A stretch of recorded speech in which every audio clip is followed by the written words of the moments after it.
स्थानीय निवासी चुनीलाल के अनुसार सीमेंट कंपनी गांव के लोगों को प्रलोभन देकर जमीन खरीदने के लिए एग्रीमेंट कर 10% एडवांस दे रही थी, जिसमें कुछ लोगों ने जमीन देने में सहमति भी जताई, लेकिन वह भी अब आगे नहीं आ रहे हैं। सरकार ने सीमेंट कंपनी को 118 में छूट दी है कि अपने आप जमीन खरीदे सीमेंट प्लांट लगाने के लिए।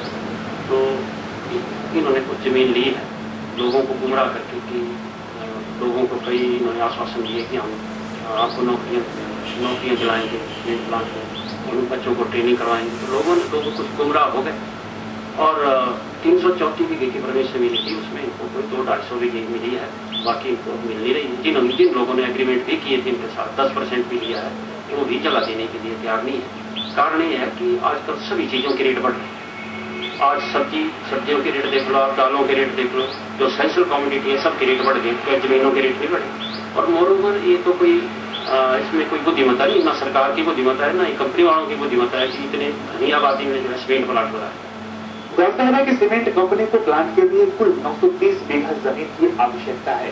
सरकार द्वारा कंपनी को अभी तक मात्र 334 बीघा जमीन खरीदने की अनुमति दी गई है, जिसमें से कंपनी अभी तक लगभग 250 बीघा जमीन ही खरीद पाई है।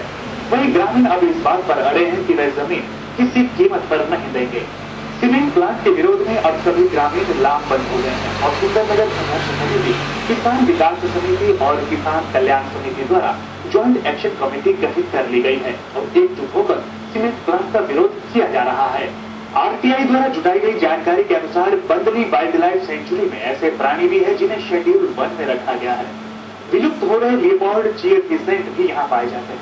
किस तरह प्लांट को पर्यावरण एवं वन विभाग से मंजूरी दे दी गई है, ये समझ से परे है।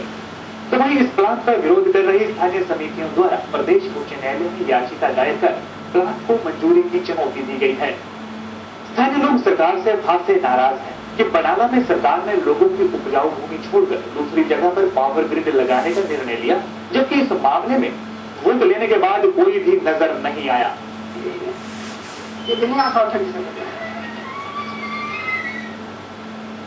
नहीं अपनी सपना अपन ये नहीं सरकार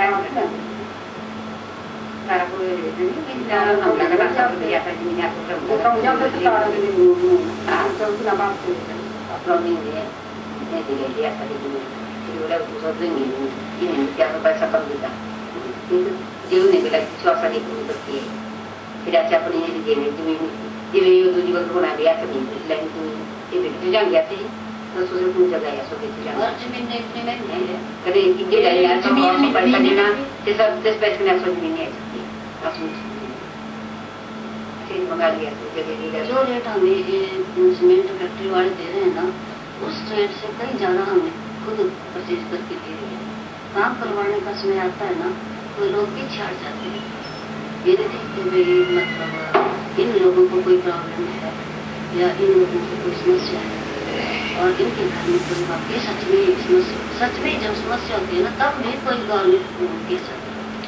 यही नहीं, इस प्लांट के लगने से लगभग 10 छोटी बड़ी पेयजल व सिंचाई योजनाएं भी बंद हो जाएंगी। साथ ही सीमेंट कंपनी द्वारा भी अपनी रेजिडेंशियल कॉलोनी के लिए 3000 किलोलीटर पानी की आवश्यकता बताई गई है, जिस पर विभाग या सरकार क्या करेगी इसका भी कोई ठोस कार्य नहीं हुआ है।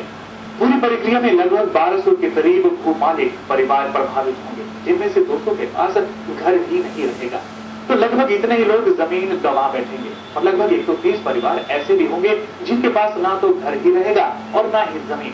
उससे भी ज्यादा पीड़ा उन 70 परिवारों की होगी जो 30 साल पहले बीएसएल प्रोजेक्ट के कारण जमीन गंवा चुके हैं और अब एक बार फिर औसती बन जाएंगे।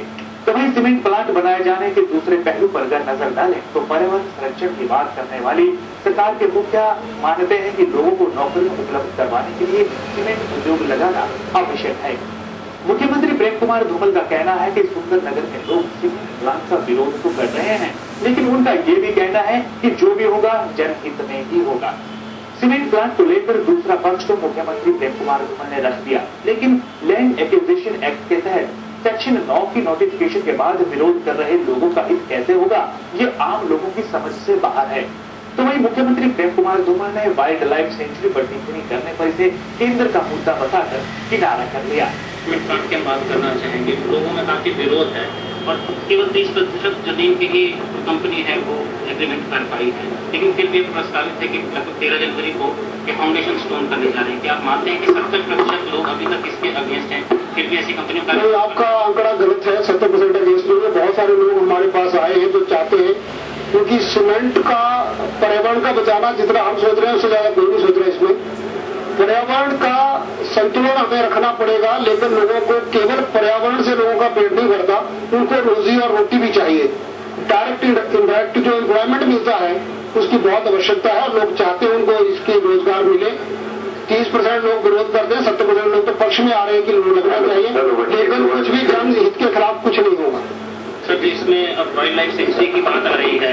जिस तरह अंबुजा का प्लांट लगाया गया था तो वाइल्ड लाइफ सेंचुरी को 10 किलोमीटर पीछे कर दिया गया था, क्या इसके साथ ये सारा भारत सरकार के तहत होता है। निश्चित तौर पर पूरे कदम उठाए जाएंगे, भारत सरकार की अनुमति से कुछ होगा।